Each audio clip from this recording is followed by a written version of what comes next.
F'dinja fejn dejjem qed tevolvi b'tensjonijiet ġeopolitiċi jitqanqlu minn naħat differenti tad-dinja, is-sigurtà demokratika hija fost l-ogħla priorità għall-Kunsill tal-Ewropa. Hekk insista s-Segretarju Ġenerali tal-Kunsill tal-Ewropa, Ellen Berse ma' TVM News.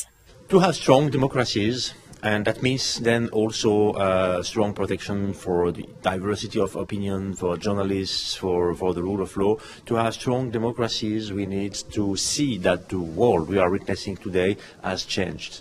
Fl-Università ta' Malta qabel indirizza konferenza mtella żgħażagħ sostna li llum l-Ewropa u l-kontinenti l-oħra qed iħabtu wiċċhom ma' realtajiet li qatt ma kienu jaħsbu fuqhom 25 sen ilu. Fosthom l-introduzzjoni u użu sinifikanti tal-intelligenza artifiċjali, deepfakes u anke d-diskors ta' mibeda. Sostna li abbażi ta' dawn ir-realtajiet fassal il-pjan Ewropew għad-demokrazija.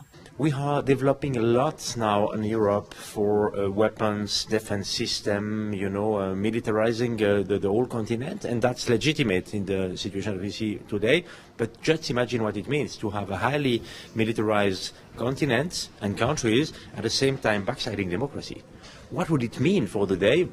Maybe in 5-10 years, an extremist group would take the power through, why not manipulated elections. That's why we need to address democratic security. Dwar il-Presidenza Maltija tal-Kunsill tal-Ewropa waqal li jinsab sodisfatt, speċjalment tal-importanza li ngħatat liż-żgħażagħ. Sqar li Malta hija stat membru importanti għall-Kunsill. Malta is at the same time a very ancient and old member of the Council of Europe, and at the same time also a bridge between different influences, between different regions, different culture.